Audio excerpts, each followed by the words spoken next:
Good evening, ma'am. Good evening, classmates. So, this is my topic, Lesson 3, General Modified Organism Science, Health, and Politics. So, let's now proceed. In 2021, Rosalie Ilasus, a former overseas Filipino worker in Singapore turned farmer, attended the Integrated Pest Management Farmers Field School and was introduced by BT corn, a genetically modified corn that resistant to destructive Asian-born borer. Miss Ilasus volunteered for demo testing in her field. BT corn yielded 7.2 tons per hectare and compared to a regular yield of 4.2 tons per hectare. No insecticide spraying was needed. This is one of the success stories of genetically modified organism. So Science, Health, and Politics talks about genetically modified organism. So in 2021, Rosalie Ilasus, a former overseas Filipino worker turned a farmer, is naka-learn siya about sa BT corn through a program. BT corn is genetically modified to resist the Asian corn borer, a pest that commonly destroys corn crops. So gites ni Rosalie ang BT corn sa iyang farm. Og nakita niya ang impressive results, 7.2 tons per hectare compared sa una nga 42 tons per hectare lang. Gamit ang regular corn og dili na pod niya need mo gamit og pang insecticide, which made sa iyang farm nga mas healthier og easier ra. So it was 1951. The term of genetic engineering was coined by Jack Williamson, author of the science fiction novel Dragon Island, Stablefond, 2004. 2004. So, historical background of genetic engineering. Ang term nga genetic engineering was first nga gigamit atong 1951 by Jack Williamson. Take note na guys. Jack Williamson. In the science fiction novel Dragon's Island. Even before pa ang mga scientists nakasabot anang DNA, the introduction connects real-world success in the Philippine agriculture with the broader scientific and historical context of genetic engineering. Genetically modified organism. Genetically modified organisms, or GMO, is term used for an organism created through genetic engineering. The World Health Organization, or WHO, defined GMO as an organism, either plant, animal, or microorganism. So what is genetically modified organism, or we called it GMO? So ang GMO is plant, animal, or microbe. Ang microbe is mga tiny organism bitaw, like kanang mga bacteria, fungi, mga viruses o molds. Mao na sila ang mga tiny organism nga dili nato makita kung kanang mata-matahon lang bitaw. Kay gagmay kina sila. So need nato gamiton na is kanang mag-microscope para makita nato sila o kanang ma-change nato ilang DNA using science to give it new traits like resistant to pest, better nutrition o kanang better nutrition or paspas nga mga pag-grow bitaw, pagtubo. Next is GMO in food and agricultural industries. The Center of Ecogenetics and Environmental Health, or CEAH 2013, identify the following rules of GMOs in the food and agricultural industries. So number 1, pest resistance. Genetically modified plants to resist certain pests.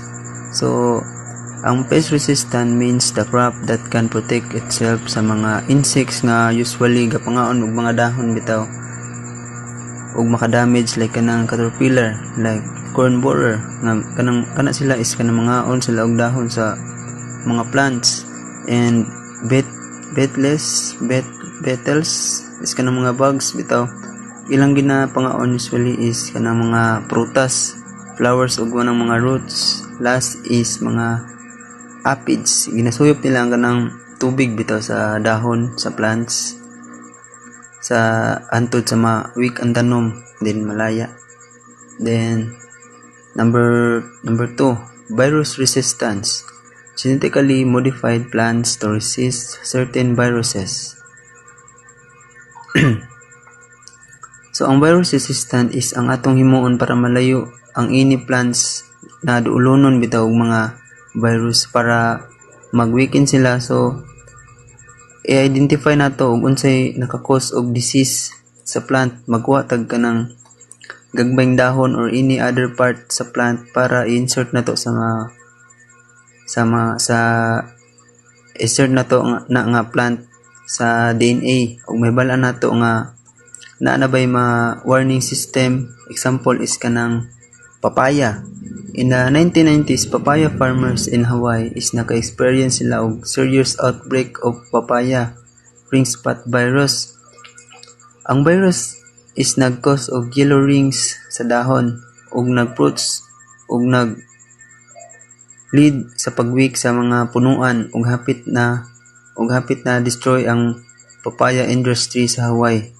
So nag-decide ang mga scientists nga mag-develop og rainbow papaya, a genetically modified variety. Gi-insert nila ang gene from virus og small part of the virus coat protein sa papaya plant, and this give the papaya the ability para ma-recognize nila og ma-block ang mga virus, like giving the plant a nang naghatag sila ganang vaccine bitaw para ma-solve ang ganang mga problems sa ilang industry. So number 3, herbicide tolerance.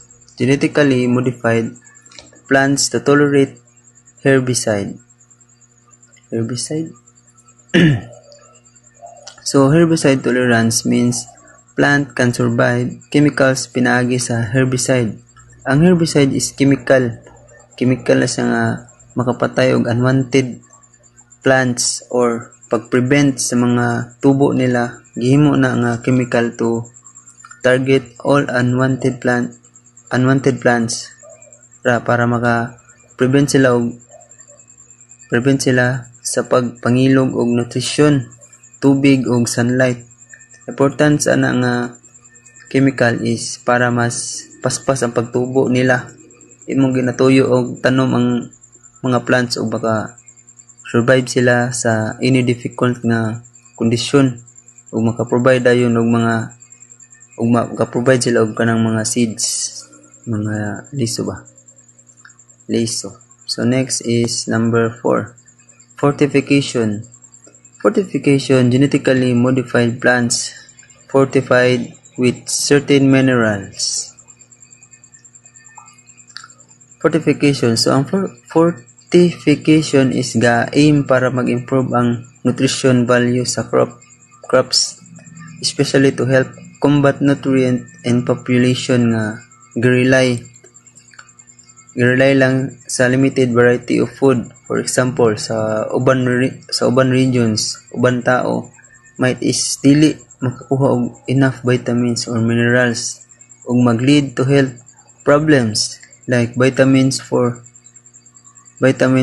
example ang golden rice. So ang important fortification is para ang tanan plants is ma-make sure nga enough ilang vitamins o nutrition nga makuha para sa ilang benefit o makatubo dayon, just like sa atong mga tao. We need nutrients para healthy atong lawas, same sa mga plants. So number 5, cosmetic preservation. Genetically modified plants resist natural discoloration. So cosmetic preservation means para makip ang mga prutas nga healthy or kanang fresh, ang mga gulay og appealing in for longer time, especially para dili sila mo brown dayon bitaw inig kanang bago nimo sila putlon mag-discoloration after nila kanang maputol makat or masamdan.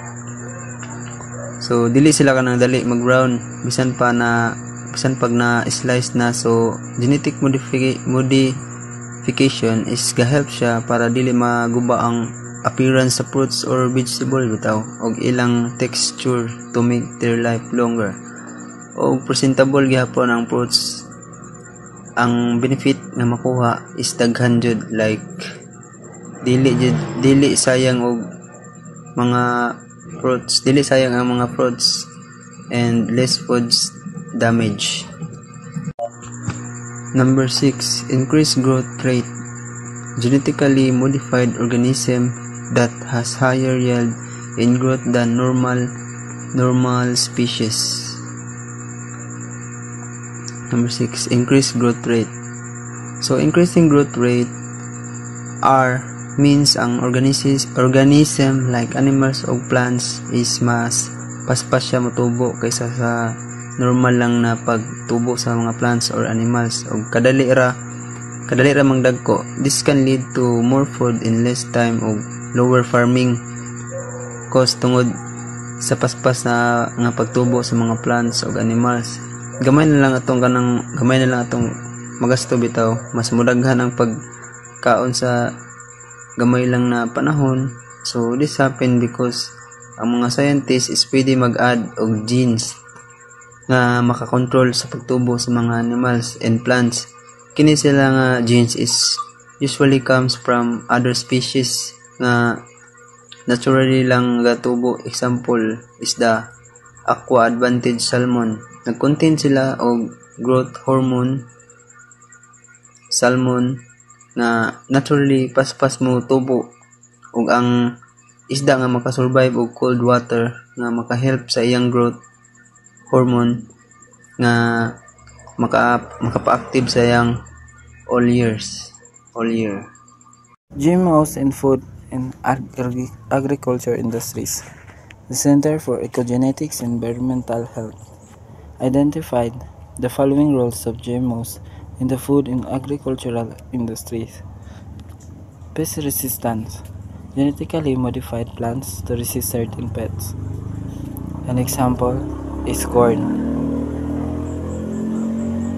Corn has been modified with the gene of Bacillus thuringiensis, a soil bacterium that produces proteins which is toxic to corn borers or worms. Virus resistance. Genetically modified plants to resist certain viruses.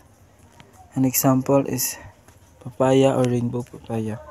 The papaya ring spot virus is known to be detrimental to papaya plants. The protein of PRSB was introduced to the papaya plant through plant tissues, which turned out to be resistant to the virus itself. The effect was like the vaccines humans have against measles or influenza virus.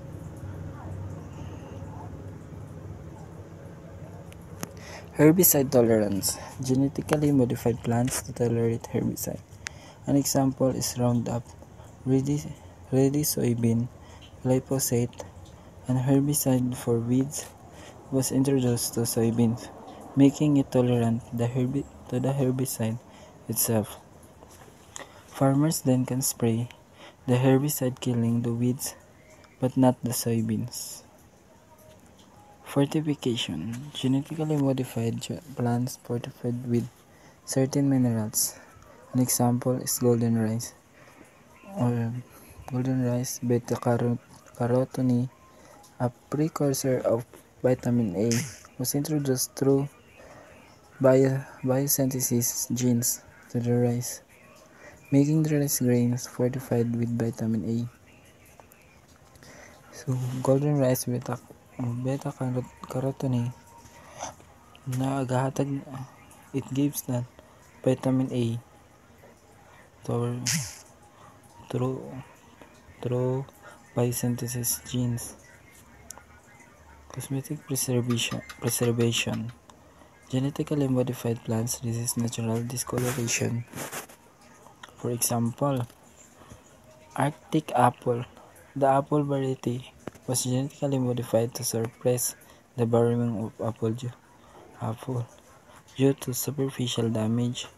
So try so if the apple if the apple get dropped if the apple get dropped, is her color would be a variety color going to be brown. Increased growth rate. A genetically modified organism that has higher yield and growth than normal species. An example is Aqua Advantage salmon, a gene from an ocean pot, an eel like fish was introduced to Pacific Chinook salmon. If the Pacific Chinook salmon making the salmon grow faster than its normal rate.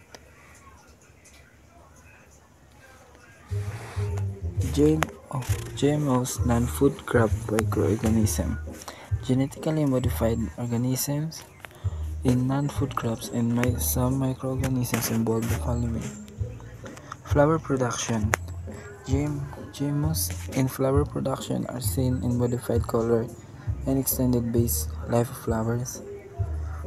So the flower production, this is modifying the color of one flower, or the flower get extend their lifespan. Example are blue roses. The so-called blue roses, which are in reality lilac or purple, contain cyanidin 3 to 5 diglycoside together with large amounts of flavonols. The introduction of the flavonoid 31 hydroxylase gene into pelargonadine or cyanidine producing rose cultivars diverts the anthocyanin biosynthetic pathway toward the production of delpenadine glucosides and the flower color to blue. So these minerals, it gives the flower blue, like what? The glucoside, this flavonoid, hydroxylase gene, this will make the roses blue. Paper production. Modified characteristics of trees for higher yield of paper production.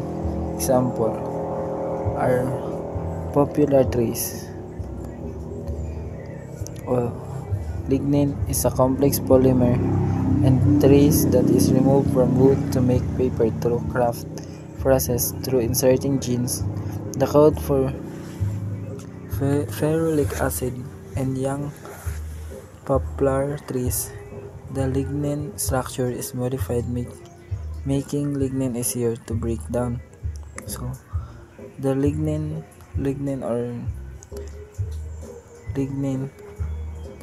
is a complex polymer. So this was we can make paper because of the tree. This is an example. Pharmaceutical production. Modified plants to produce pharmaceutical products. Example are periwinkle plants. The bacterial genes were added to the periwinkle plant to enhance production of vinblastine, an alkaloid usually added to drugs for cancer treatments like Hodgkin lymphoma. So periwinkle plants and pharmaceutical production is to modify produce and pharmaceutical to produce and other element of the cancer treatments or drugs for cancer treatments. So, example of this is periwinkle plants. This one is they connect the bacterial genes into periwinkle plant to enhance the production of vinblastine on an alkaloid. Bioremediation. Use of modified plants that can assist in the bioremediation of polluted sites. An example is shrub tobacco, Nicotiana blanca, or shrub tobacco, genetically modified with phytogelatin, is used for bioremediation. It shows high level accumulation of zinc, lead, cadmium, nickel, and boron, and produces high biomass. So, from the word Nicotiana blanca or shrub tobacco, this was a nicotine mineral from this was gives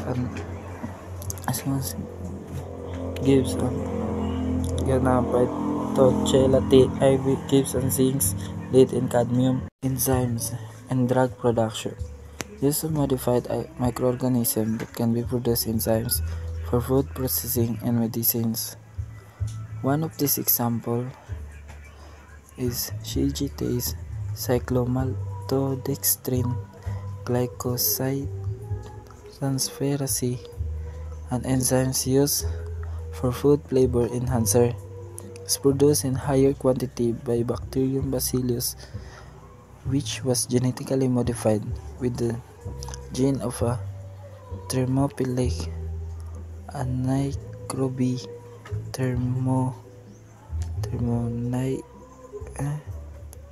Thermonicrobacter carrying shigitase.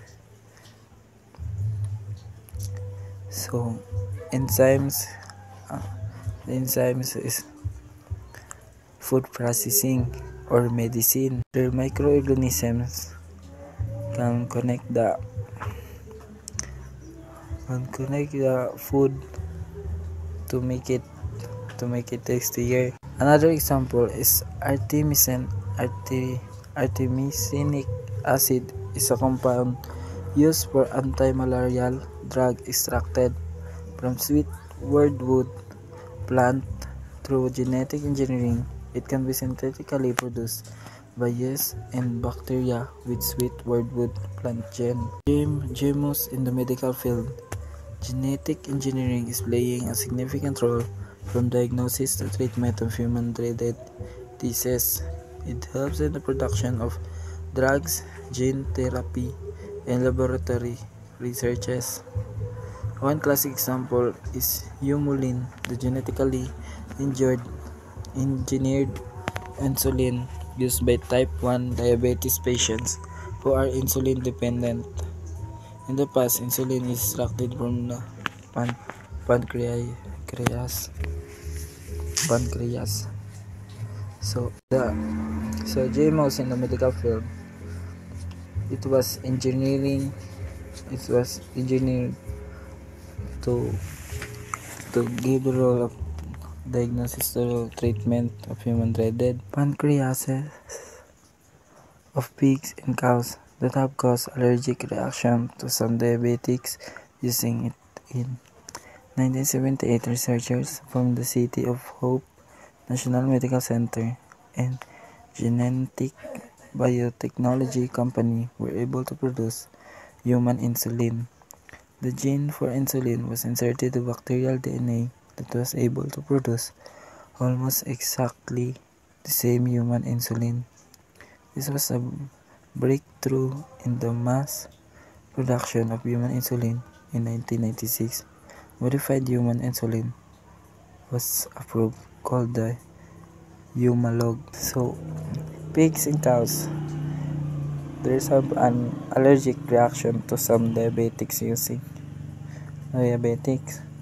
So, what we did, is reproduced from the gene of bacterial DNA. Good afternoon, everyone. Let's talk about genetically modified organism. It's called GMOs. Benefit of GMOs: higher efficiency farming. Taas daw ang pwede ma-harvest sa mga farmers. 2 is increased harvest. Mas daghan ang maani. Control and fertility. Pwede ma-control nila ang mga kung mamunga na. Easier food processing. Masayon ang pag-process sa pagkaon. Improve characteristic, shelf life, taste, and etc. Mas monindot ilang kinaiya. Pwede nila dugangan ang medisina mo na siyang nutritional and pharmaceutical enhancement. Reduce use of fertilizers and pesticides. Dili na nila kailangan daganon ang chemical. Next, example and global use of GMOs. 40 plus million acres of GMO farmlands. 400 plus daw ka milyon ka hektar sa GMO nga uma sa kalibutan. Top countries: USA, Brazil, Argentina, India, and Canada. Common GMO crops: corn, soy, sugar beets, and etc. Example: Kellogg's Corn Flakes, Quaker products. GMO animal in research: salmon flu-resistant chicken. Muna siya ang kuan. Salmon flu o kanang manok nga dili dali matakdan og sakit. Next is potential risk of GMOs.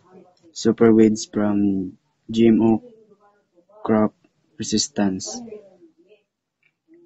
Tungod sa resistansya sa GMO nga tanom, ang mga sagbot lisod na patyon. Tapos limited long-term studies. Kakulangan sa ilang pagtuon. Tapos genetic mutation. Possible na mausab ang genes sa dili maayo nga paagi. Tapos unknown long-term effect. Possible pa nga naay mga epekto na makita. Next is human health risk from GMOs. Allergic reaction.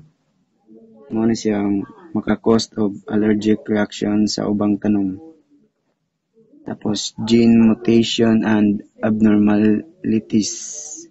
Possible nga makaapekto sa normal nga pagtubo. Antibiotic resistance. Ang tanom dili na madutlan og tambal. Tapos nutritional changes.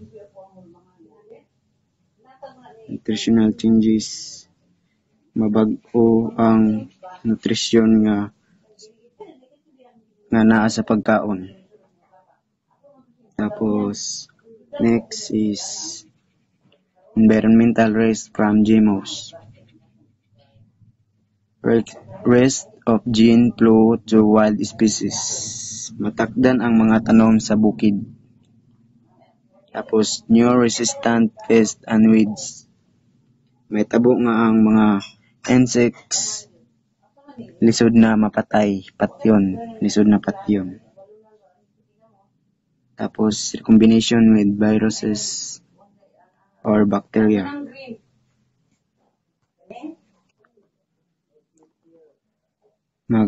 Magsagol ang GMO o mga virus and bacteria. Next is conclusion na. GMOs have clear benefits in food and pharma.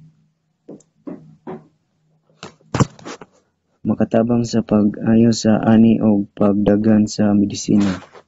Next is rest exists for health and environment. Kinahanglan og gusto nga regulation og naapay research aron masiguro nga luwas gamiton ang GMO. Next is careful regulation and further research needed. Bisan pag naay benefits nga maayo ang GMO, possible gyapon nga makahatag og dili maayong epekto sa atong lawas ug sa environment. That's all. Thank you.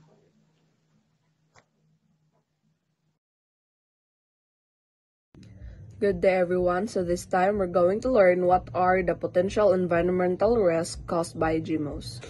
So one of the potential environmental risks caused by GMO, as mentioned by Karki in 2006, is the risk in gene flow. So this means that the modified genes from GMO crops could accidentally spread to other plants or organisms. So for example, if a GMO corn plant has a gene that makes it resistant sa uban nga insects, and that gene must spread to a nearby wild corn plant. So the wild plant might also become resistant siya kay insect resistant since natakdan man siya. So another risk of GMOs is the emergence of new forms of resistance and secondary pests. So GMO crops that are made to resist certain pesticides can sometimes cause pesticides to evolve and become resistant to those pesticides over time. So this makes it harder to control them. So for example, if farmers nagsigi og gamit anang same pesticides on GMO cotton nga makapatay sa bollworms, the bollworms might eventually adapt and no longer be affected by the pesticide nga gigamit sa farmer. So, kung ginabalik-balik o gamit sa farmer ang same pesticide nga para makapatay ato na bollworms, kung kadugen ma-adapt na niya, dili na siya madutlan. So, mo na siya makapahimo nga hard pa makontrol sa mga farmer. So, lisod siya makontrol since di man siya madutlan. So, a third possible risk of GMO is the recombination of viruses and bacteria to produce new pathogens. So, this means that the modified genes nga gikan sa GMO might accidentally mix sa other genes sa mga viruses or bacteria in the environment. So, if this happened, it could create new possibly harmful viruses or bacteria. So there are several direct and indirect environmental risks associated with GMOs as described by Malfino and Zocco in 2008. So the direct environmental risks are introduction of the GMOs in the natural environment may cause disruption of the natural communities through competition or interference. The possibility of unexpected behavior of the GMOs in the environment if it escapes in its intended use and may pose threats or become pests. So this means like if a fast-growing GMO plant might spread quickly and take over land from native plants, reducing biodiversity. And also, if a GMO crop might grow sa mga unwanted areas and be difficult to control, like an invasive weed. So beside direct risk, GMOs can also cause indirect environmental risk that affect farming and ecosystem over time. So these are the indirect environmental risk. So this means that the farmers may need to change how they manage their crops due to problem like pesticides or weeds becoming resistant to GMO traits. So, for example, a weed that becomes resistant to herbicides used on GMO crops might force farmers na magamit og mas stronger pagyud nga mga chemicals or switch crops more often. So, there are also potential human health risks caused by GMOs. So, according to Act 2001, a major concern is the use and consumption of GMOs is its effect on human beings, primarily in human health, and some potential human health risks are identified, such as the following. So these are the potential human health risks caused by GMO according to After 2001. So one of the major concern with GMO is ilang possible impact on human health. So when people eat genetically modified foods, there is a chance of unexpected effect like allergies or long-term health issues that might not be immediately visible. So according to Onkiko 2016, worldwide, there are many groups that campaign against GMO food consumption. They encourage people to boycott GMO products and be vigilant in checking if the food they buy has GMO ingredients. So in the Philippines, the Supreme Court has ruled against the use of BT eggplant, another genetically modified crop. So all around the world, many groups are actively campaigning against the use of GMO or the genetically modified organism food. So their main concern is ang health o ang environmental safety. So these groups encourage people to avoid buying GMO products and to always check sa mga food labels if nag-contain ba na siya og GMO ingredients. So other potential risks that arise major concerns are Human Genome Project or HGP. So the HGP is a scientific effort to map all the genes in the human body. So think of it like creating a big manual that helps scientists to understand how our bodies work and naon sa pagkahimo ang disease. So but naan na siya behind that na ay concern. If some people or companies have the access to these genetic informations and others don't, it can lead to unfair advantages. So for example, a company might use your genetic information to make decisions about your health insurance or job. So this could cause discrimination and bias, putting those without access to the information disadvantage. So next is the mutation of genetically engineered microorganisms. So genetically modified bacteria and viruses may mutate to become more resistant or virulent that may cause more dreadful diseases for human beings. So one big concern about adding genetically modified microorganisms like bacteria and viruses is that they might change or mutate in unexpected ways. So these changes could make them stronger or mas harmful pa siya. So for example, a virus that was modified for research might evolve and become harder to control, which mag lead to more serious disease in humans. So while genetic modification can be helpful, it also comes with a serious risk if we're not careful. So next is cloning. So the asexual reproduction of an organism using parent cell through genetic engineering. So in February 24, 1997, the first mammal, Dolly, a sheep from Scotland, was born through cloning. So with its celebrated success came the fear of human cloning. It emerged the ethical issue of man playing God. So cloning is like making a copy of a living thing using just one parent, kind of like photocopying a plant or animal, but with science na siya. Scientists do this using a special method called genetic engineering. A famous example ato is si Dolly, the sheep, the first cloned mammal. So she was born in 1997 in Scotland, and it was a big deal because it proved that cloning was possible. But while it was exciting, it also made people worried because what if mag-start na po og clone sa mga human? So some people felt na it was like ang mga tao gitry nila kanang dula-dulaan gani ang Ginoo, which lead to lots of debate about whether cloning should be allowed or not. So that concludes our topic. Thank you for watching and listening. Good day, everyone. And now let's talk about biosafety of GMOs.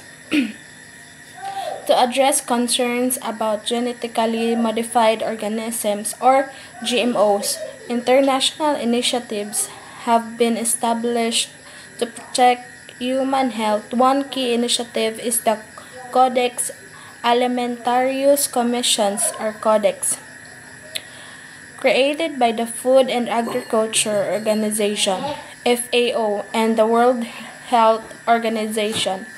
Codex develops international food safety standards including guidelines for GMOs. In 2003, Codex introduced principles for assessing the health risk of GM food, which include pre-market evaluation and assessment of both direct and indirect effects. Although these principles are not legally binding, the World Trade Organization or WTO sanitary and phytosanitary measures encourage countries to align their national standards with Codex guidelines. The Cartagena Protocol on Biosafety, established in 2003, and an international treaty aimed at regulating the transboundary movement of living modified organisms. It requires exporters to obtain prior informed consent from importing countries before the first shipment of LMOs. Additionally, there is an international trade agreement that mandates labeling of GM food and food products, granting importing countries the right to accept or reject such products. This policy supports the principle that consumers have the right to know the choosing between GM and non-GM foods. According to the World Health Organization, all GM productions in the international market have undergone safety assessments by national authorities which evaluate environmental and health risk, following the Codex Alimentarius food safety standards. And now, GMOs in the Philippine context.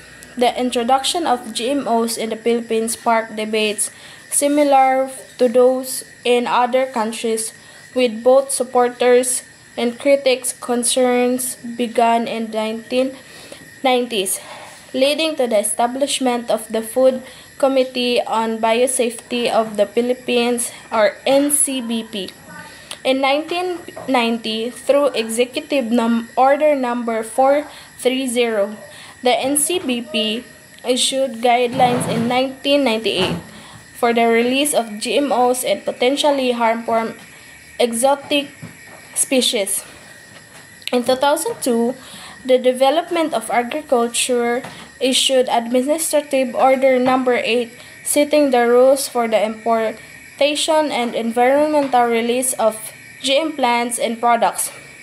That same year, the Philippines began importing GMOs and became the first Asian country to approve commercial GMO cultivation and the approval of GM corn planting. Development of GMOs in the Philippine context. From December 2002 onward, the Department of Agriculture approved 70 GMO applicants, with 62 approved for food, feed, and processing, and 8 for propagation.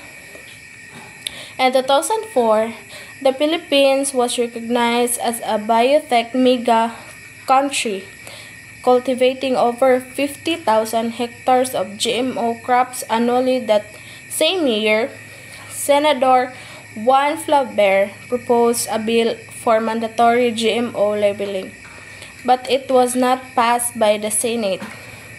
In 2006, the Philippines joined the Cartagena Protocol on Biosafety, and Executive Order Number 514 was issued to align national biosafety regulation with the protocol by establishing the National Biosafety Framework, or NBF.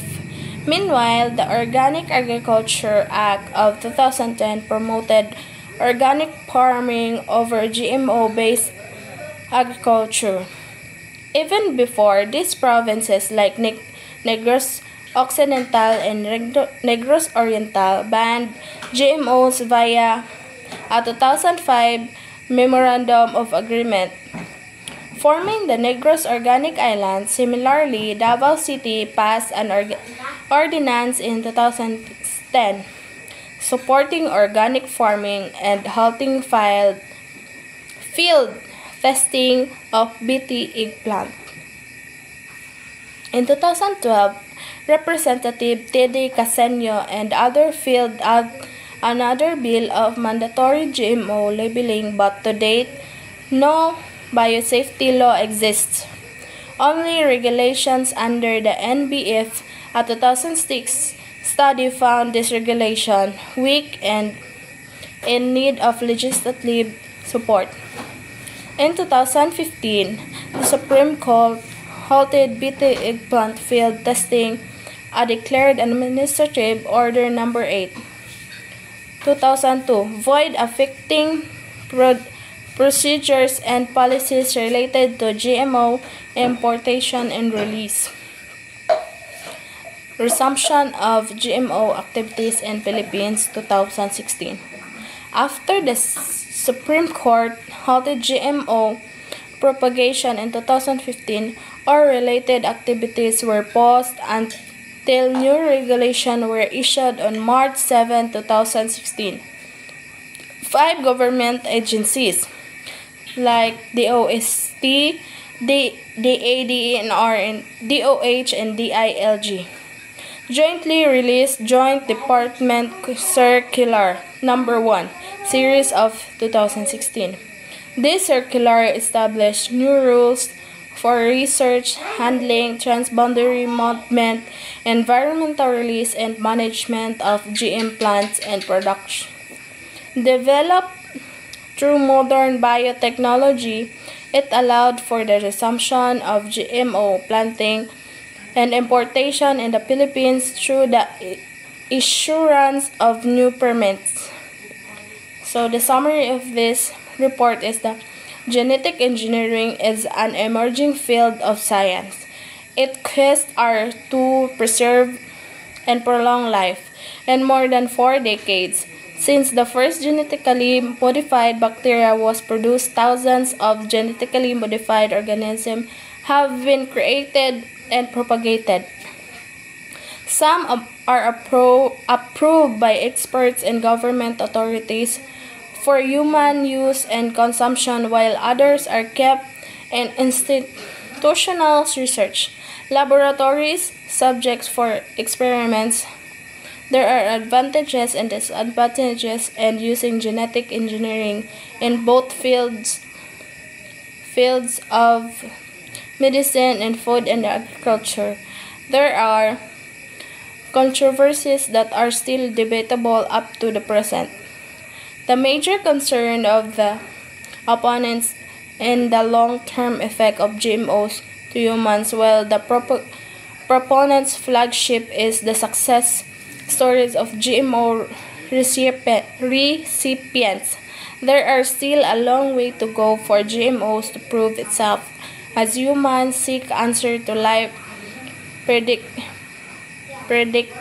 predicaments, or as human plays like God.